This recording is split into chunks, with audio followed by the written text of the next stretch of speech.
आपको अगर मंदिर मस्जिद का ही राजनीति करना है तो आप और बीजेपी में फर्क क्या है, ये आप उनसे पूछिए। भाई आपको अगर मंदिर मस्जिद का ही राजनीति करना है तो बीजेपी भी मंदिर बनाने का राजनीति किया और अब मस्जिद बनाने का कर रहे हो। और यही हुमायूं कबीर 2019 में बीजेपी का कैंडिडेट था। बाबरी मस्जिद वाला जो इंसिडेंट हुआ था वो 92 में हुआ था। तो 27 साल बाद आपको रियलाइज नहीं हुआ, जब 2019 में जिस पार्टी ने बाबरी मस्जिद तोड़ा था उस पार्टी के कैंडिडेट बनने के लिए आप गए दिल्ली, बीजेपी ज्वाइन किया, तब आपको रियलाइज नहीं हुआ और अब रियलाइज हो रहे हो। और जिसको मंदिर मस्जिद बनाना है, मेरा अर्जी ये है भाई सबको बनाने का हक है, कोई दिक्कत नहीं है। आप मंदिर बनाइए, मस्जिद बनाइए, गुरुद्वारा बनाइए, चर्च बनाइए, राजनीति छोड़ दीजिए। সম্মানীয় অভিষেক বন্দ্যোপাধ্যায়কে বলছি, আপনি আমার জন্য নিদান দিয়েছেন যে মসজিদ করলে রাজনীতি ছেড়ে দিয়ে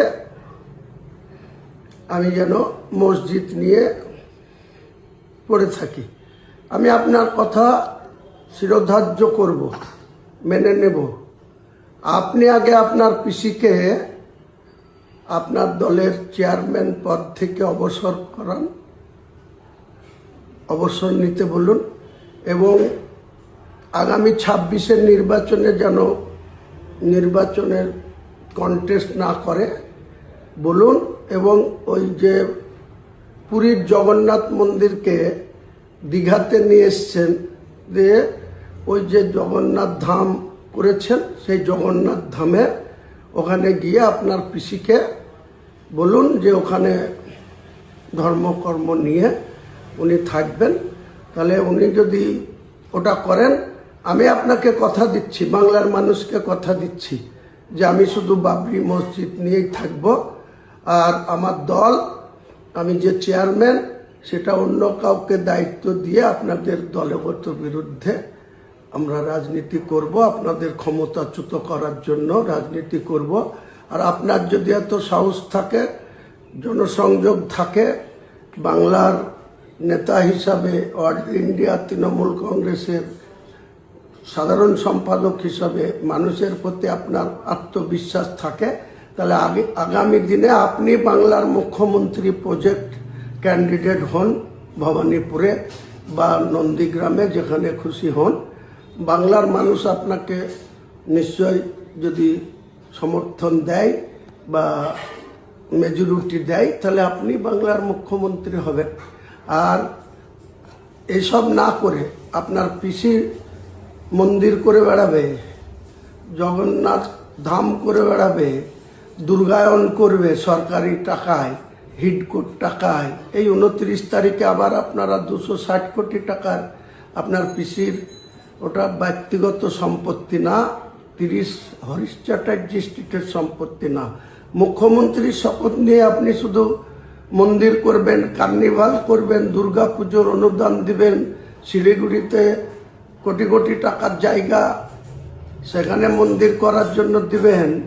আর আমাকে আপনি পরামর্শ দিচ্ছেন, নিদান দিচ্ছেন। আপনি আগে আমার এই বক্তব্যটা কার্যকরী করুন, আপনার পিসিকে রাজনীতি থেকে অবসর নেওয়া করান, আগামী 26-এর বিধানসভা নির্বাচনে কন্টেস্ট থেকে বিরত রাখেন এবং জগন্নাথ ধামে পাঠিয়ে দেন দীঘায়। তাহলে আমি কথা দিচ্ছি বাংলার মানুষের কাছে, আমি আগামী দিনে কোনো সিটে লড়াই করব না।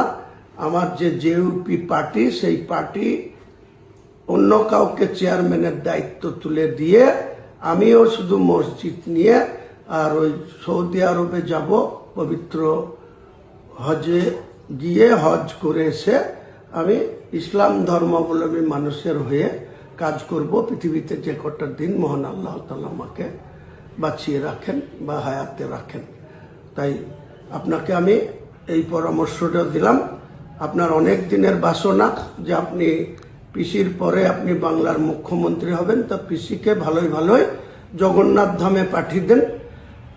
যেদিন আপনি ঘোষণা করবেন, আপনার পিসি যেদিন অল ইন্ডিয়া তৃণমূল কংগ্রেসের চেয়ারম্যান পদ ছেড়ে দিয়ে আর বাংলার মুখ্যমন্ত্রীতে বসবো না, কাজেই আমি আর ভোটে লড়বো না, এই ঘোষণা করবেন।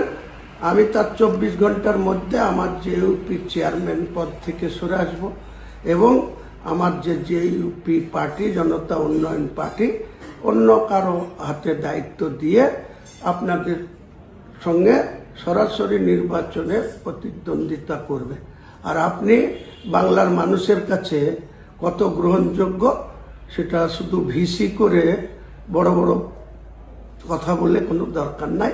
আপনার পিসির বেলায় আপনি এক ধরনের, আর আমার বেলায় আপনি নিদান দিচ্ছেন, এটা বাংলার মানুষ আপনাকে নিরপেক্ষ দৃষ্টিভঙ্গি নিয়ে এই কথা আপনি বলছেন না, সম্প্রীতি রাখার কথা বলছেন না।